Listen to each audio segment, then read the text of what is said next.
प्रणाम। आप सभी को भगवत गीता के इस महत्वपूर्ण सेशन में मैं शत शत प्रणाम करता हूं। जीवन के तीन मुख्य पहलू हमारे समझ में आने चाहिए। पहला पहलू है अधिभूत, दूसरा है अधिदैव और तीसरा है अधियज्ञ। तीन हमारे जीवन के पहलू है जिन्हें समझना अनिवार्य है। अधिभूत क्या है?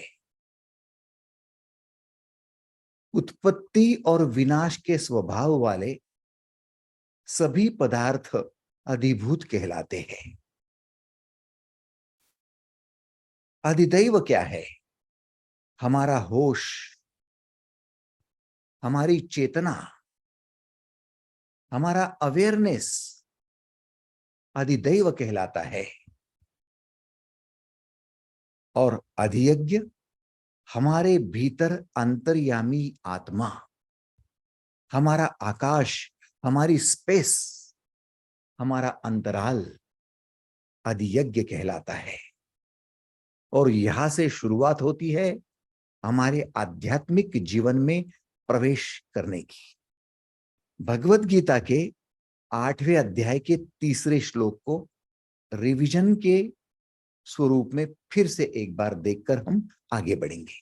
आओ गीता खोलो। गीता के 8वें अध्याय अक्षर ब्रह्म योग के 3 श्लोक में झांको। अक्षरम ब्रह्म परमम स्वभावो अध्यात्म उच्यते भूत भावोद्भव करो विसर्गः कर्म संगीता। परम अक्षर ब्रह्म है, अपना स्वरूप अध्यात्म है और भूतों के भावों को उत्पन्न करने वाला त्याग कर्म है। फिर 8वें अध्याय के 4थे श्लोक में झांको। भगवान श्री कहते हैं अधिभूतम क्षरो भावः पुरुषश्चाधिदैवतम अधियज्ञो हवे मात्र देहे देहभृतांबर। उत्पत्ति विनाश के धर्म वाले सभी पदार्थ अधिभूत है। हिरण्यमय पुरुष अधिदैव है और शरीर में मैं वासुदेव ही अंतर्यामी रूप से अधियज्ञ हूं। आओ इसका थोड़ा रिवीजन करके हम महत्वपूर्ण सेशन में आगे बढ़ेंगे। सबसे पहली बात, इस विश्व में जो दिखाई पड़ता है, जिसे रूप है, वो नश्वर है। चाहे फिर आपकी देह हो या किसी अन्य प्राणी पशु पंछी की देह हो, चाहे कोई वस्तु हो जैसे अलमारी है, टेबल है, कुर्सी है, मकान है, दुकान है, कोई भी पदार्थ लो वो नश्वर है। उत्पत्ति और विनाश ये धर्म इन दोनों को, इन पदार्थों को लागू होता है और इसे अधिभूत कहा गया है। उत्पत्ति और विनाश। फिर इन पदार्थों को जानने वाला, समझने वाला, देखने वाला वो कौन है? उसका नाम है होश, चेतना। रात्रि को आप सो जाते हो, आपकी चेतना नहीं रहती, आप अचेतन अवस्था में प्रवेश कर जाते हो। अब रात्रि को अवेयर नहीं हो, बेहोशी की अवस्था में हो, होश शून्य है, रात्रि को चेतना नहीं है, अचेतन अवस्था में हो, उस समय पदार्थ होने के और न होने के बराबर होते हैं। न मकान दिखाई देता, न दुकान दिखाई देता, नहीं आपको वस्तुएं दिखाई देती, नहीं ये शरीर दिखाई देता, न धन दिखाई देता, न पत्नी दिखाई देती। पदार्थ जगह पर है, लेकिन होश न होने की वजह से, चेतना अचेतन होने की वजह से आपको पदार्थों की कोई सूझबूझ नहीं होती, जानकारी नहीं होती, इसका मतलब है आपके अधिभूत के प्राकट्य का संबंध आपके अधिदैव से है। स्वीकार है आपको? जिनको स्वीकार है हाथ ऊपर करेंगे। धन्यवाद। Thank you, thank you. इसका मतलब आपका होश अनिवार्य है।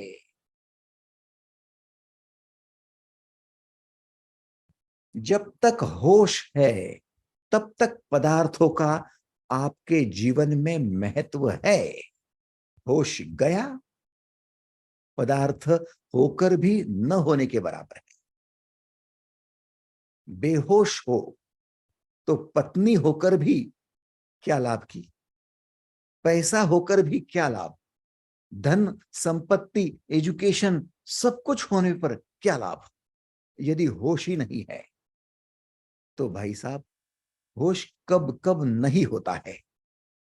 जब आप नींद में सोए रहते हो तब होश नहीं होता है, ये तो प्राकृतिक है। फिर जब मृत्यु होती है तब होश नहीं होता है, ये भी प्राकृतिक है। फिर जब आप बेहोश होते हो तब भी होश नहीं होता है। अब बेहोश कब होते हैं? या तो एक्सीडेंट हो जाए, फिर आप बेहोश हो गए, चलो भाई वो समझ में आता है कि आपकी प्रकृति में कुछ गड़बड़ हो गई। लेकिन जब आप शराब पी लेते हो और फिर होश नहीं रहता, वो वो प्राकृतिक नहीं है, वो मैन मेड है। आपने पी रखी है और आप बेहोश हो गए हो। इसलिए बेहोशी की अवस्था में आपके लिए पदार्थ, आपके लिए संसार, आपके लिए व्यवस्था होकर भी ना के बराबर है। तो नशा करना आपके लिए कितना हानिकारक है देखो, नंबर वन।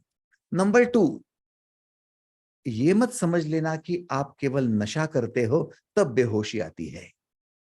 आप जब क्रोध में या भय में या द्वेष में या अहंकार में चले जाते हैं तब भी एक नशा आ जाती है, तब भी आप बेहोश हो जाते हो। क्रोध की अवस्था में आप क्या कर बैठते हो? किस पर हाथ उठाते हो? किसे गाली गलौज कर देते हो? किसे अभद्र अपशब्द कह देते हो? कौन बड़ा है, कौन सम्माननीय है, कुछ नहीं देखते हो। क्या वो बेहोशी नहीं है? सोचिए।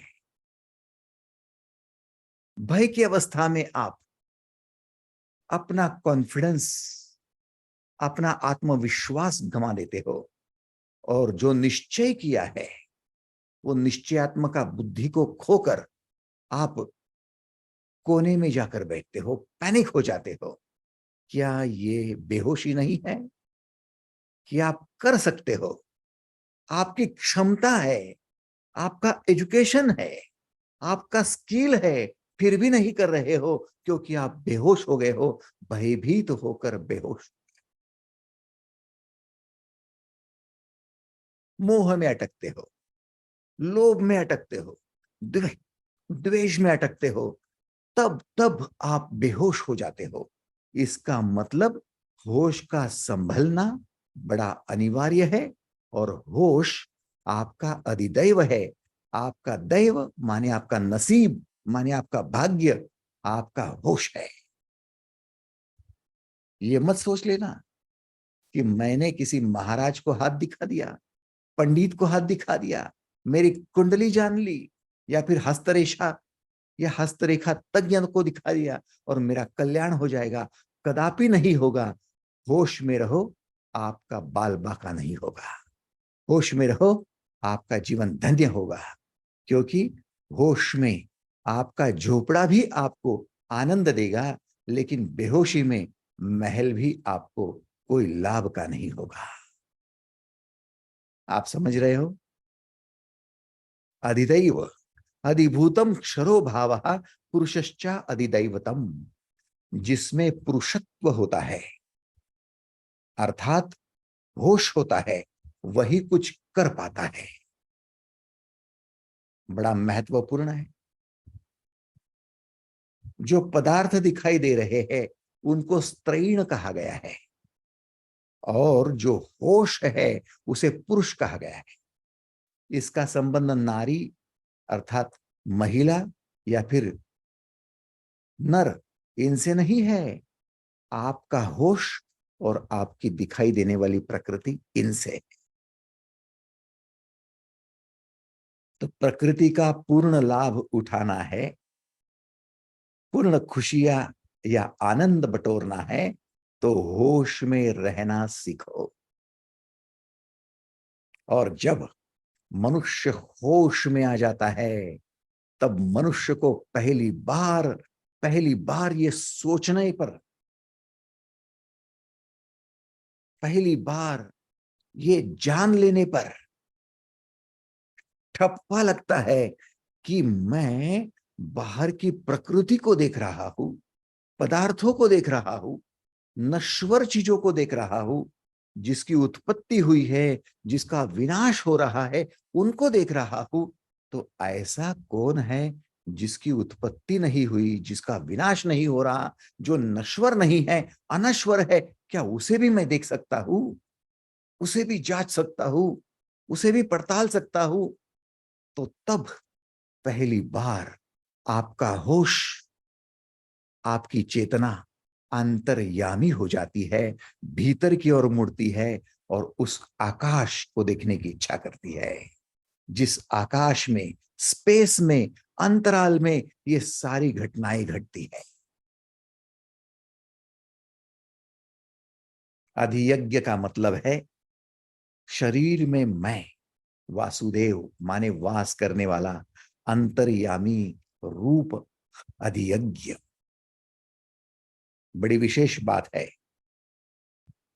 मैं आपके साथ विज्ञान की बात नहीं कर रहा हूं, मैं आपके साथ धर्म की बात कर रहा हूं। विज्ञान और धर्म दोनों में क्या भेद है? विज्ञान केवल पदार्थ तक सीमित है और धर्म पदार्थ के परे, पदार्थ के परे जो पदार्थ को निर्माण करने वाला तत्व है, उस तत्व में सीमित है। जो जन्मता है और जो मरता है, उसके जन्म से लेकर मृत्यु तक का जो अवतरण है उसे पदार्थ कहा जाता है। विज्ञान उस पदार्थ की खोज करता है कि उस पदार्थ में कौन से मॉलिक्यूल्स है, एटम है, उसमें क्या विशेषता है, उसके प्रोटॉन क्या है, उसमें इलेक्ट्रॉन क्या है, उसमें विज्ञान खोज करेगा। लेकिन उसका धर्म जन्मना है, कुछ समय टिकना है और कुछ समय के बाद नष्ट होना है, फिर रूपांतरण होना है। ये धर्म विज्ञान के हाथ में नहीं। विज्ञान तो कहेगा वो गया गया, अब जो फिर से आया उसके बारे में सोचो। धर्म कहता है जो गया वो कहाँ गया वो ढूंढो, कहां से आया वो ढूंढो, फिर कहाँ जाने वाला है वो ढूंढो। क्योंकि आप जितनी गहराई में जाएंगे उतनी मोतियां हासिल होगी। सागर का यदि ऊपरी ऊपर आपको फेन दिखाई पड़ता है तो सागर की गहराई में जाओ, उसमें फेन नहीं है, लहरें नहीं है। गहरे तल में जाओ तो मोतियां है, प्रशांति है। ऊपर सागर में कितनी खलबली होगी लेकिन भीतर में शांति है। उस शांति को ढूंढो। सागर की शांति ढूंढने का नाम धर्म है और सागर की आवाज करने वाली लहरों को देखने का काम विज्ञान का है। विज्ञान ऊपरी सतह में होता है, जब धर्म गहराई में होता है।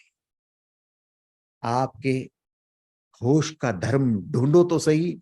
जब होश आता है ना बहन जी, तब होश पदार्थ को भी देखना चाहता है और होश शांति पूर्वक उस आकाश को भी जांचना चाहता है। जब आप मोहित होते हो ना, तब आप केवल पदार्थ से जुड़ने की चेष्टा करोगे, वस्तुओं से, दुकान मकान से जुड़ने की चेष्टा करोगे, धन संपत्ति और गहनों से जुड़ने की चेष्टा करोगे, बेटे बेटियां और अपने रिश्तेदार उनसे जुड़ने की चेष्टा करोगे। क्रोधित होंगे ना, तब आप उन सबको मारने की चेष्टा करोगे। लेकिन जब होश में आओगे, तब आप उनको, उनके समग्र जीवन को और सच्चाई को समझने की चेष्टा करेंगे। ये सच्चाई उनके लिए स्पेस है, उनके लिए अवकाश है, उनके लिए एक अंतराल है, स्पेस। एक बात फिर बता दूं, यहां इतनी बड़ी स्पेस है, इतना बड़ा आकाश है कि उस आकाश के नीचे कई कई ब्रह्मांड है। कई कई ब्रह्मांडों में इतनी स्पेस है कि कई कई आकाश गंगाएं हैं। कई आकाश गंगाओं में इतनी स्पेस है कि कई कई सूर्य है, और कई सूर्यों में इतनी स्पेस है कि कई कई ग्रह है, और कई ग्रहों पर इतनी स्पेस है कि उनमें से एक ग्रह पर हम 800 करोड़ लोग रहते हैं, और हमारे जैसे कितने जीव जंतु रहते हैं, फिर भी स्पेस खाली है।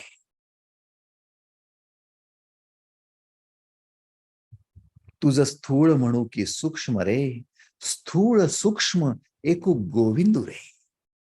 ये सब कुछ आकाश है मेरे भाई।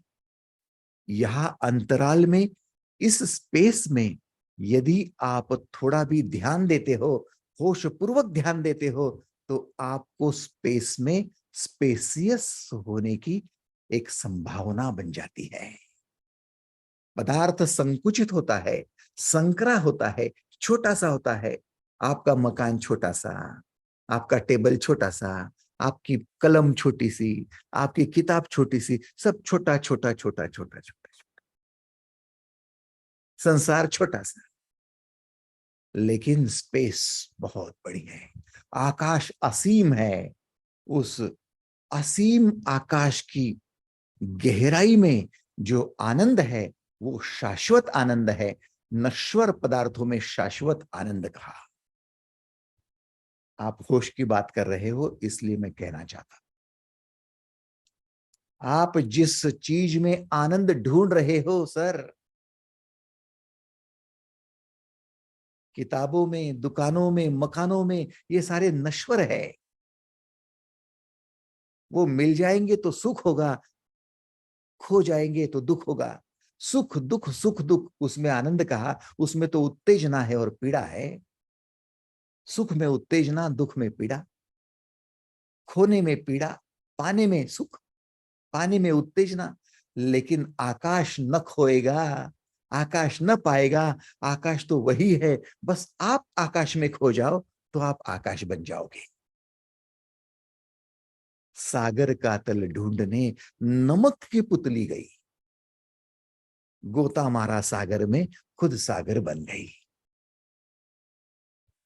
आप अपने भीतर में यदि झांक कर देखोगे, तो इतना बड़ा आकाश है कि उसमें सब समा गए हैं। आपकी बचपन की यादें भी समा गई, जवानी की यादें समा गई, आपने जो कुछ देखा, जो कुछ सोचा था, जो कुछ समझा था, वो सारी स्मृतियां भी समा गई। पत्नी के लिए प्रेम किया, बच्चों के लिए आपने न जाने कितने कष्ट उठाए, सारे समा गए अंदर। इस जन्म की नहीं, अनेकों जन्म की कई बातें हैं, जो प्रारब्ध है, जो संचित है, सारा कुछ समा गया। फिर भी आपका अंतरंग खाली है, उसमें कितना भी समा सकता है।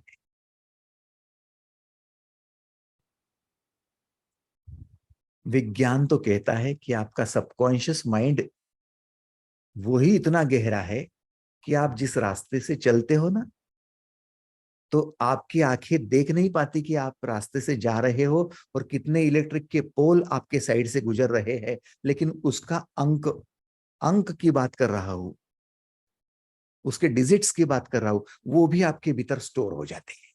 हाँ, उसको रिकॉल नहीं कर पाते आपका दिमाग, कॉन्शियस माइंड, वो बात अलग है। लेकिन आपकी सबकॉन्शियस में जन्म से लेकर अब तक आंखों से जो देखा है वो सारा स्टोर हो गया, जस्ट लाइक कैमरा। जैसे सीसीटीवी फुटेज होते हैं, बस स्टोर होते जाता है कंटिन्यूअसली, सेकंड क्या, फ्रैक्शन ऑफ सेकंड क्या, कंटिन्यूअसली स्टोरेज है। वैसा आपका सबकॉन्शियस माइंड है, मैं तो अनकॉन्शियस माइंड की बात कर रहा हूं, जहां पर अचेतन, उससे भी परे जो मन है, उससे भी परे आकाश है, उसकी बात कर रहा हूं। ये है अधियज्ञ। और उस आकाश में आप एक बार टच क्या कर लोगे, स्पर्श क्या कर लोगे, वहां पर आपको जो अनुभूति आएगी उसे कहते हैं ब्रह्म की अनुभूति, ब्रह्मानुभूति। क्या है वहां? वहां क्या है? वहां है प्रशांति, शांति। वह क्या है? क्या मिलेगा हमें? पैसा मिलेगा क्या? धन मिलेगा क्या? संपत्ति मिलेगी क्या? पत्नी मिलेगी क्या? क्या मिलेगा वहां? वो नश्वर चीजें वहां नहीं मिलेगी। जिसको जन्मना और मरना है वो वहां कुछ नहीं मिलेगा। वहां पर मिलेगी तो एक ब्रह्म शांति मिलेगी।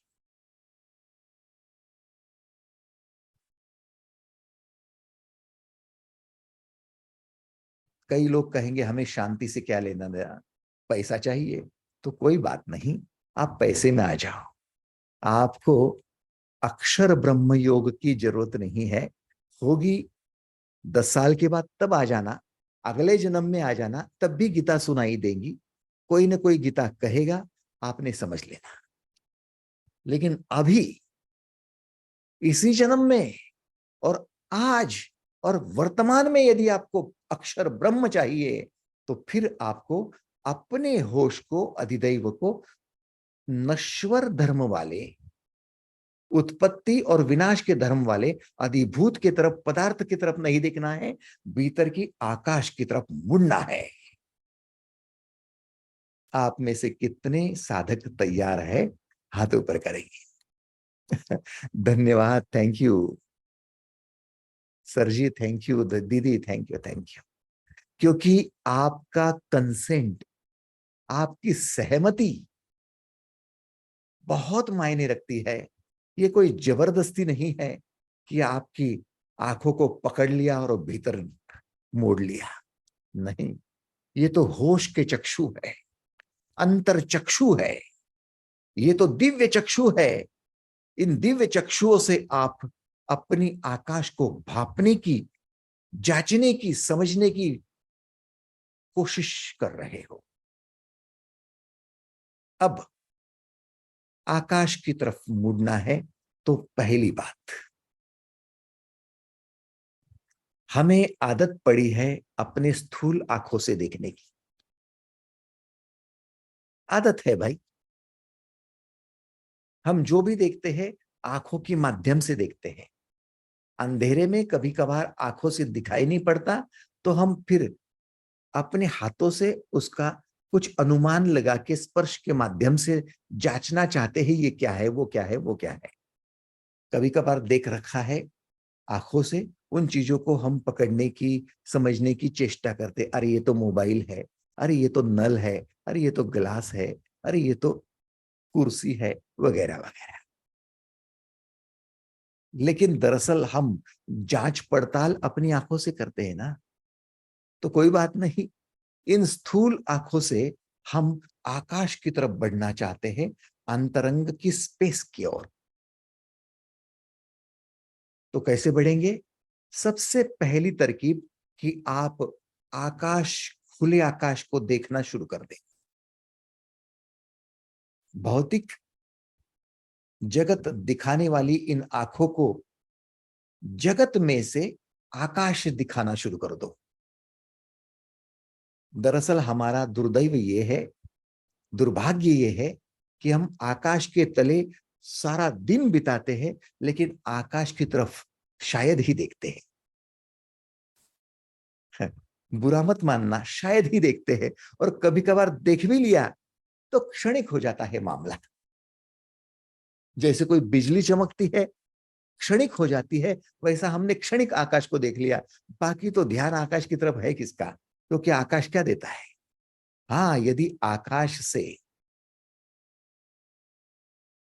लंबे समय तक बारिश नहीं हुई और आप किसान हो, तो फिर दृष्टि ऊपर चली जाती है, कब बादल गरजेंगे, कब बारिश आएगी, कब हमारी धरती को पानी मिलेगा, कब धरती हरी भरी हो जाएगी और हमारा पेट पलेगा।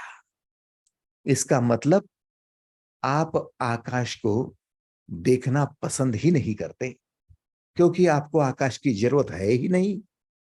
आपको जरूरत तो भोजन की, रोटी की है। आपको तो जरूरत पैसे की है, कपड़े की है। उनके तरफ कई बार देखेंगे, लेकिन आकाश को नहीं देखेंगे। लेकिन एक बात मत भूलना, आकाश है इसलिए बादल है, आकाश है इसलिए पृथ्वी है, आकाश है इसलिए सूर्य है, आकाश है इसलिए सब कुछ है, आकाश है इसलिए आप हो, आकाश है इसलिए जीवन है, आकाश नहीं तो कुछ नहीं। कितने लोगों को स्वीकार है? हाथ ऊपर करें। धन्यवाद, थैंक यू, थैंक यू। इसका मतलब आकाश ही आपका माई बाप है, सोर्स है, मूल है, उद्गम स्थान है। और आकाश जब तक है तब तक आप हो, आपको कोई बाहर नहीं कर पाएगा आकाश की। इसका मतलब जब तक आकाश है तब तक जन्म है, तब तक मृत्यु है। क्यों?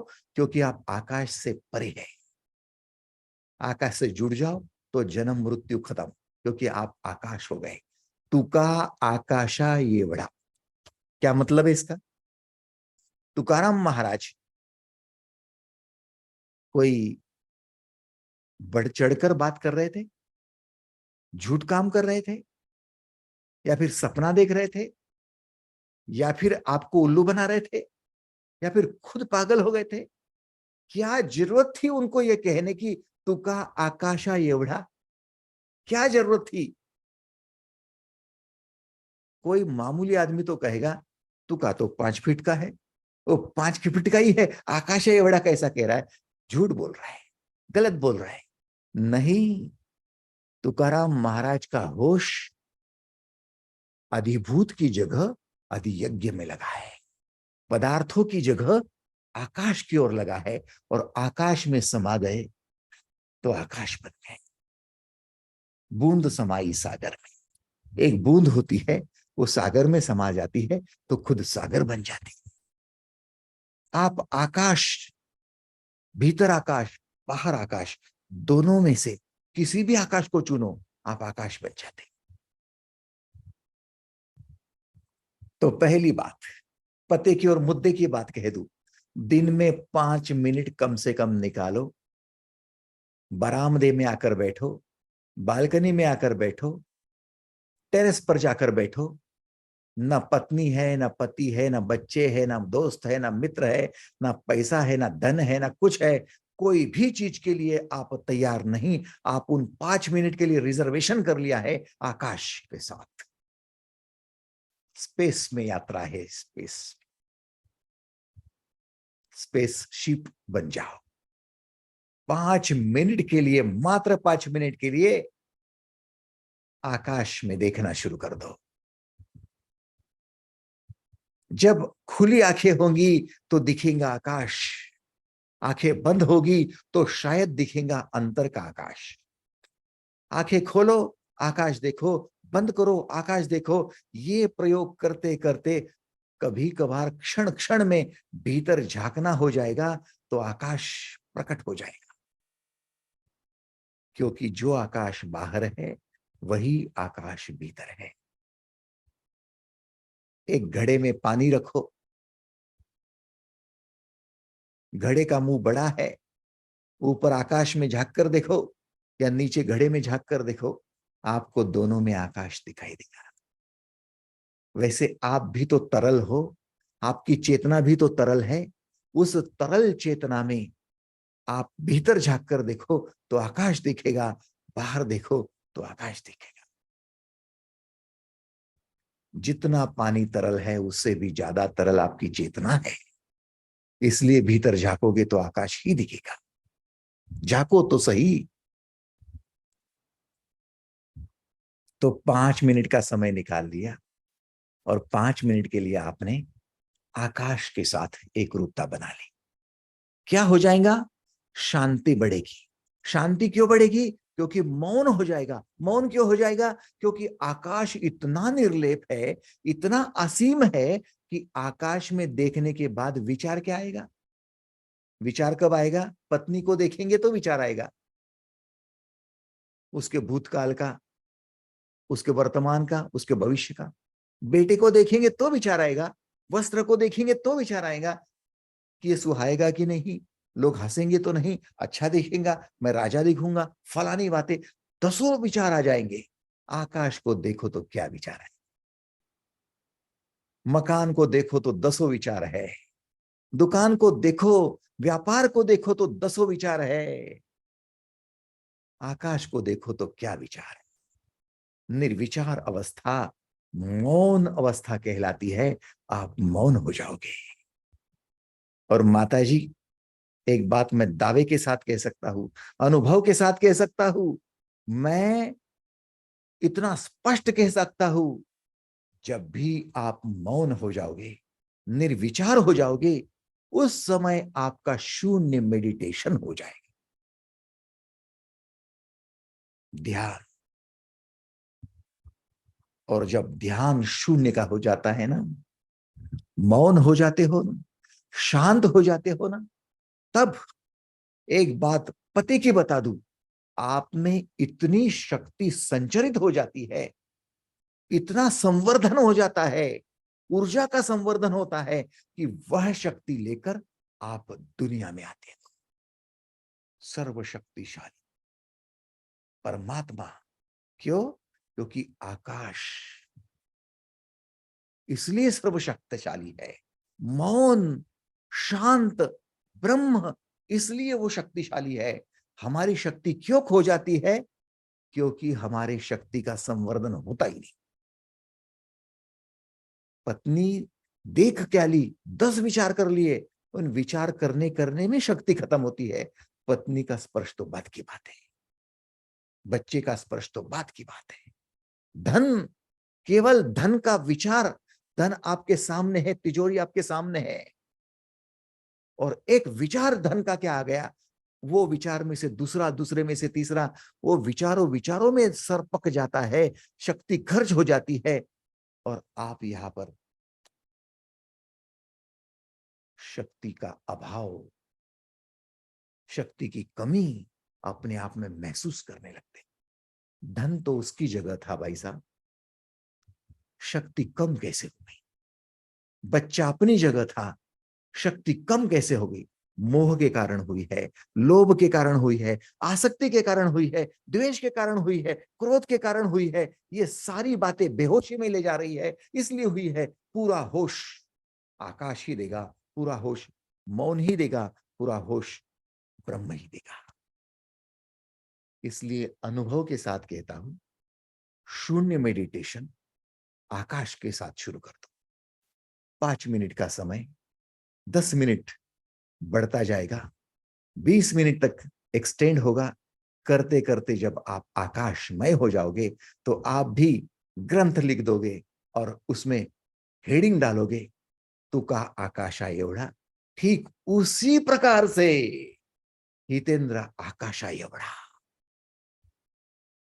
नितीन आकाशा एवढा, श्री कृष्ण आकाशा एवढा, बाबाराव आकाशा एवढा।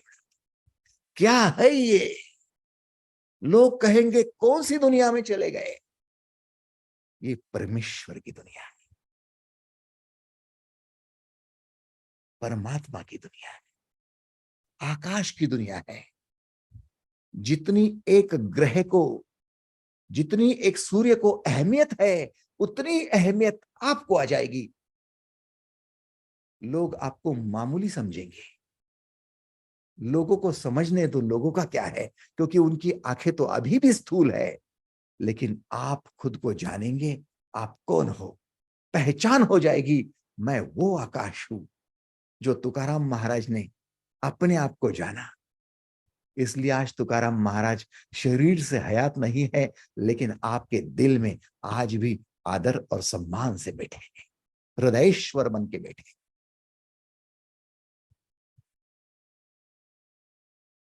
यदि आपको यदि बात पते की लगती है तो ये शून्य मेडिटेशन शुरू कर देना।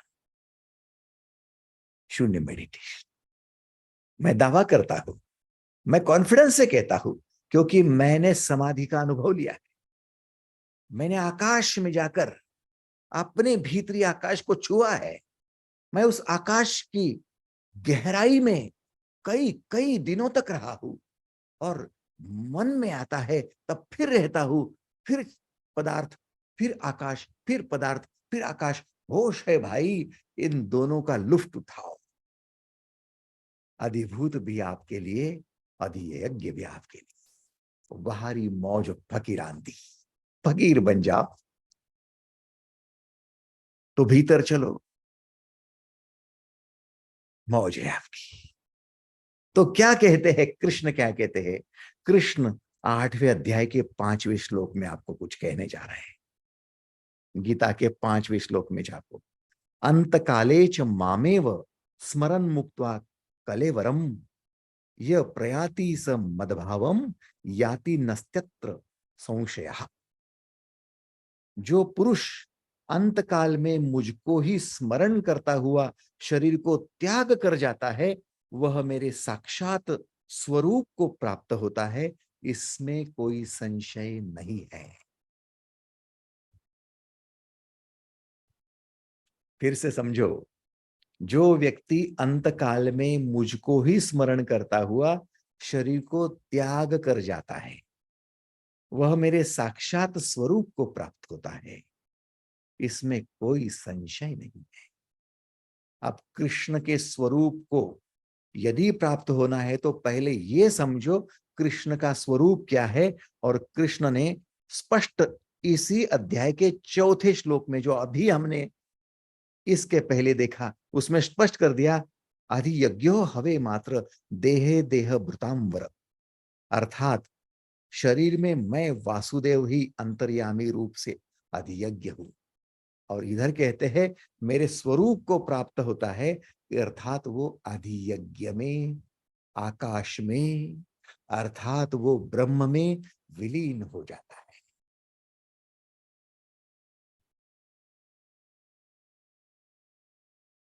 कृष्ण के दोनों रूप आपके सामने हैं।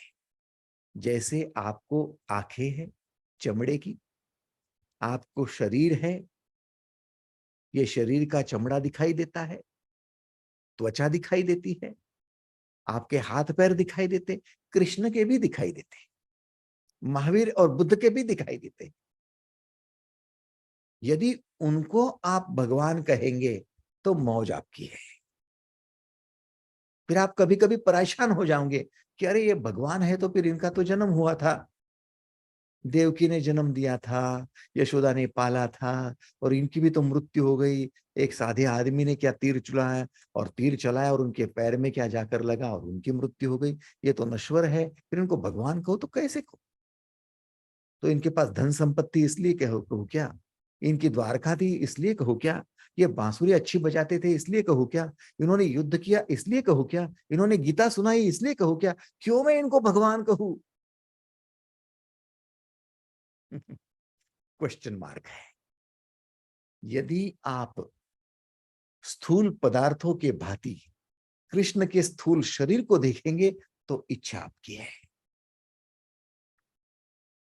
आपसे ज्यादा जो भावुक होंगे, इमोशनल होंगे, वो आस्तिक होने का दावा करेंगे और कृष्ण के पैरों पर, चरणों पर फूल अर्पण करेंगे, माला अर्पण करेंगे, पीतांबर अर्पण करेंगे, पैसे अर्पण करेंगे, मंदिरों में जाएंगे, वहां पर कई समय तक बैठे रहेंगे, उनके मूर्ति को निहारते रहेंगे, कहेंगे कि हम तो आपकी उपासना करते हैं, भक्ति करते हैं, लेकिन ये भक्ति गौणी भक्ति हो गई, मामूली हो गई, क्योंकि आपने देखा तो आखिर में आधिभूत को ही देखा।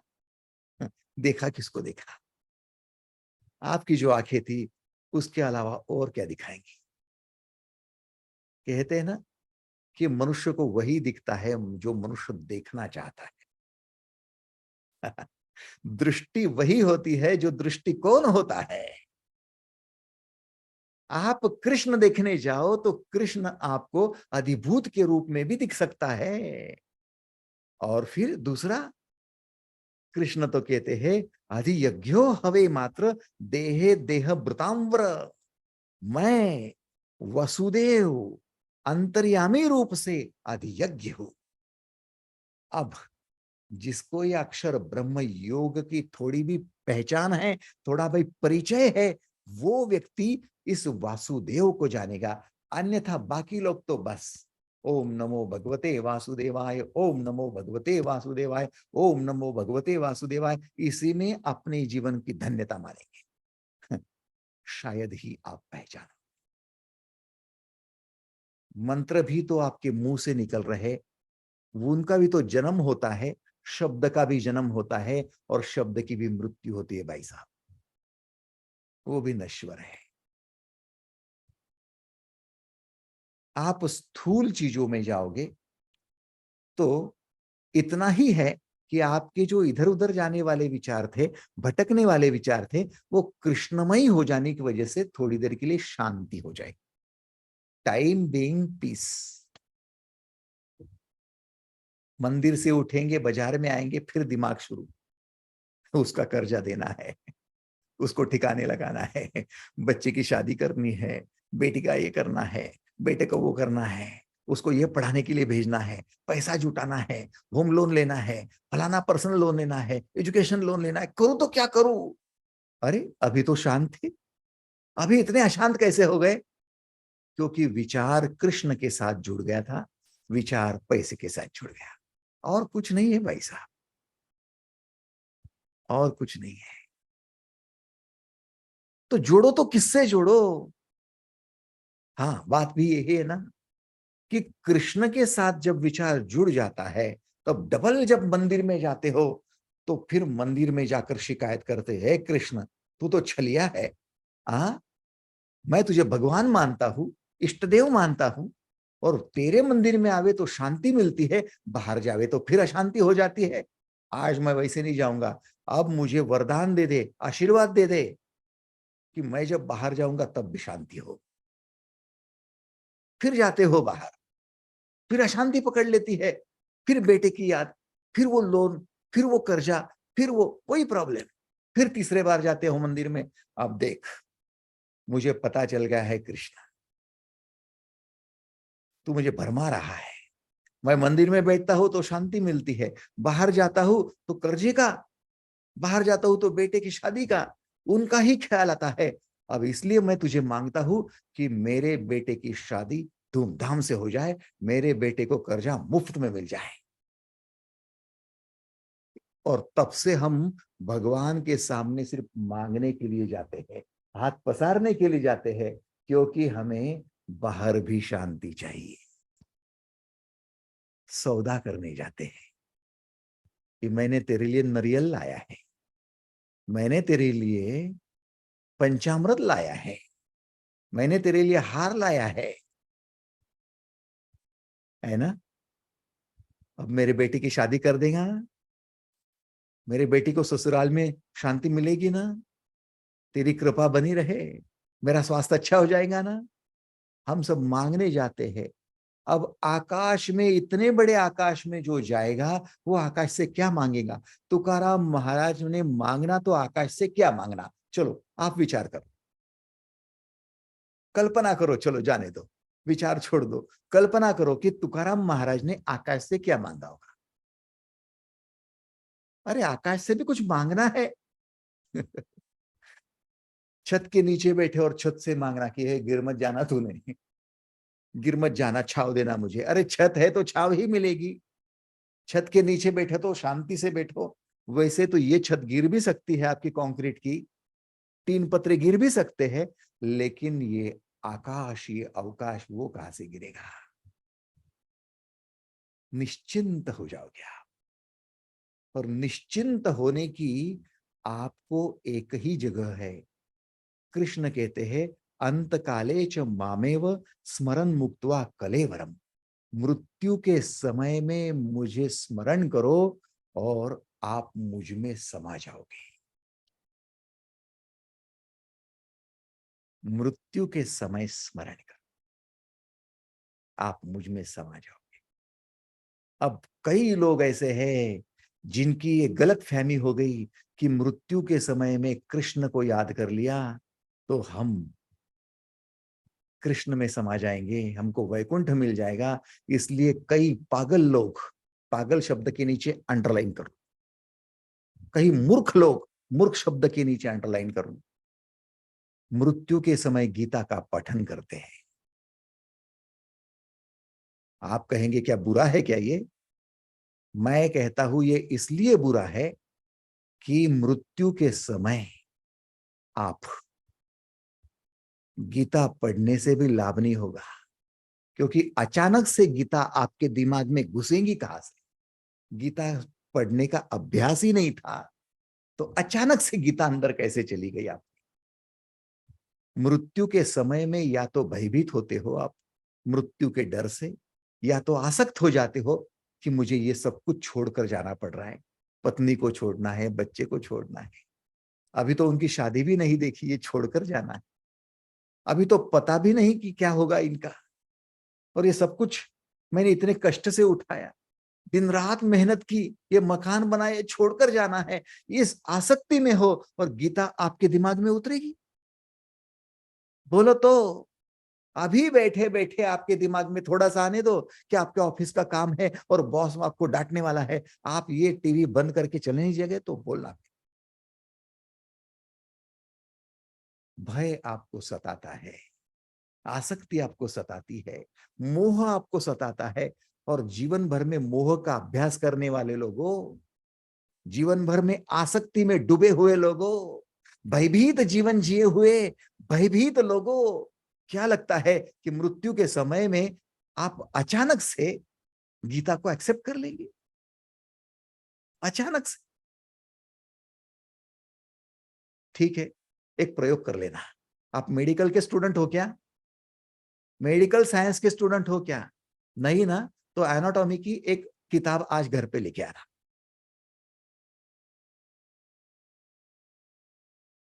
कोई भी एमबीबीएस की एक थर्ड ईयर की एक किताब लेकर आना, कोई भी विषय की लाओ, और किसी को बोलना कि भाई ये एक पढ़ना शुरू कर दें, देखो आपके दिमाग में कितना जाता है।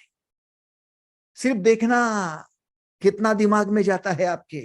अरे वो तो फर्स्ट ईयर से सेकंड ईयर से थर्ड ईयर तक गया है, अभ्यास करते करते उसको भी कंसंट्रेट करना पड़ता है, तब जाकर दिमाग में उसके वो शब्द जाते हैं।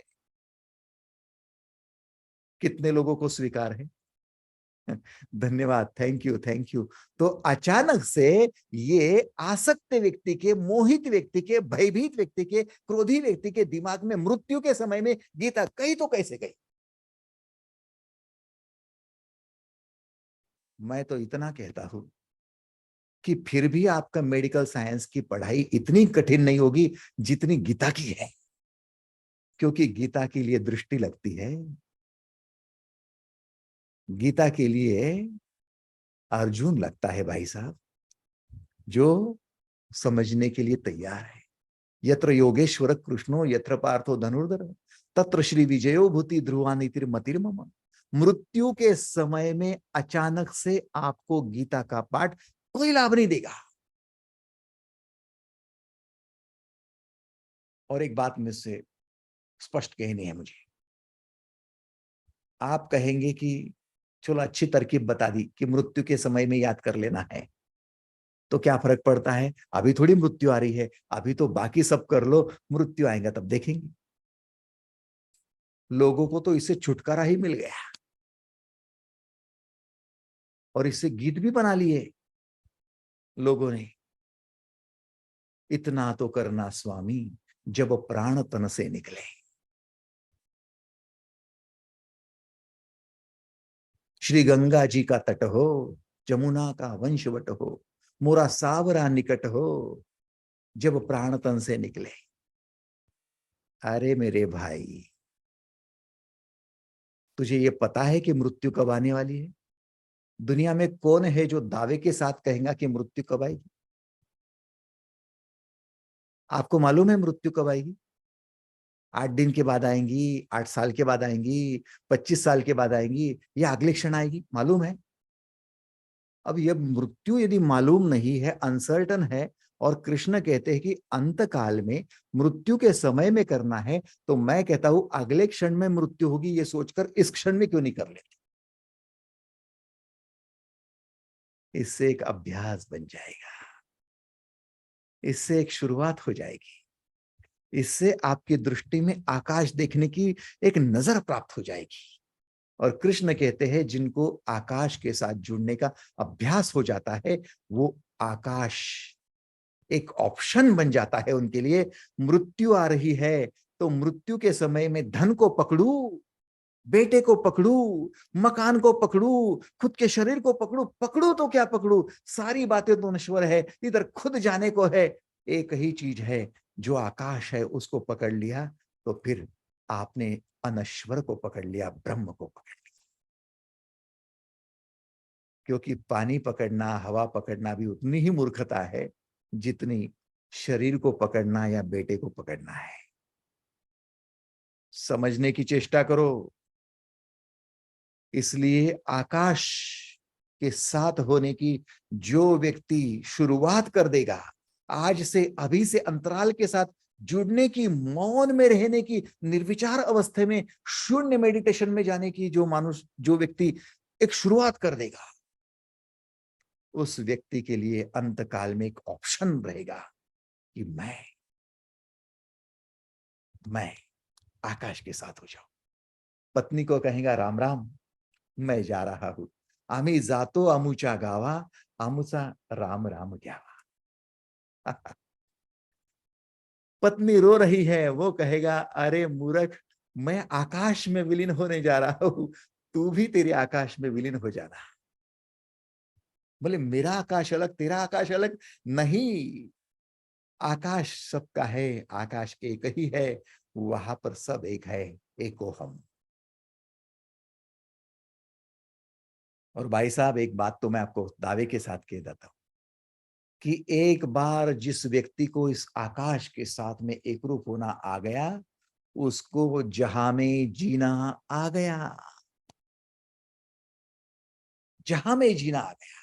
और जिसने आकाश की गंध नहीं, आकाश की स्पर्श नहीं जानी है, उसको जिंदा लाश बनकर जीना पड़ेगा। क्योंकि वो ये पकड़ता है तो वो छूटता है, वो पकड़ता है तो ये छूटता है। मुट्ठी बांध कर आता तो है लेकिन हाथ पसारे चला जाता है, कुछ भी नहीं मिलेगा। तो भाई साहब मुझे सिर्फ इतना बता दो कि आपको आकाश से कोई दुश्मनी है क्या? आकाश के साथ देखने में आपको कोई परेशानी है क्या? आकाश में 5 मिनट बिताने में आपको बहुत बड़ा कोई धोखा है क्या? नुकसान है क्या? तकलीफ है क्या? श्रम है क्या? क्या है आपके साथ कि आप आकाश के साथ जुड़ना नहीं चाहते? यदि जुड़ना चाहते हो तो फिर अंतकाल में आपको स्मरण आकाश के साथ होना ही है। दावा करता हूं, दावा करता हूं। ऐसा क्यों दावा करना पड़ रहा है? क्योंकि आप अभी से अभ्यासरत हो जाओगे। आकाश के साथ जुड़ने का 5 मिनट का अभ्यास, उसे स्वाध्याय कहेंगे। स्व का अध्याय, स्वरूप का अध्याय, ब्रह्म का अध्याय, आकाश का अध्याय। जुड़ जाओ, तहे दिल से जुड़ जाओ, खुशी से जुड़ जाओ, आनंद से जुड़ जाओ, आनंद बटोरते जाओ, शक्तिशाली बनते जाओ। उस शक्ति को लेकर फिर पदार्थ के साथ जुड़ते जाओ। आपको लगेगा कि अरे शक्ति का ज्यादा खर्चा हो रहा है, फिर आकाश से जुड़ते जाओ। मैं इतना जरूर दावे से कहता हूं, जितनी बिजली आप खर्चा करते हो, फिर बिजली आकाश के तले ही आप इकट्ठा करते हैं। चाहे सोलर सिस्टम से लो, चाहे थर्मल पावर स्टेशन से लो, चाहे किसी से लो, लेकिन आकाश के नीचे बिजली को संवर्धन करोगे, इकट्ठा करोगे, जनरेट करोगे और उसी का आप इस्तेमाल करोगे। एक बार इस्तेमाल हो गया तो वो नष्ट नहीं हो रही, ऊर्जा फिर से आकाश में ही जा रही, फिर से आपको कलेक्ट रिकलेक्ट वही से करना है। तो मैं बार-बार कह रहा हूँ कि आप आकाश के साथ जुड़ जाओ, अपनी शक्ति का संवर्धन करो, वो आत्मविश्वास बन जाएगी। आत्मा पर विश्वास रखो, आकाश पर विश्वास रखो, विश्वास के साथ जुड़ोगे तो आत्मविश्वास आपको कभी कमी नहीं आने देगा। कभी परेशान नहीं होंगे, कभी डरोगे नहीं, कभी किसी ने धमकाया तो परेशान नहीं होगे, क्योंकि आपको पता है कि मैं आकाश का हूं, आकाश मेरा है। आज के लिए बस इतना ही। धन्यवाद।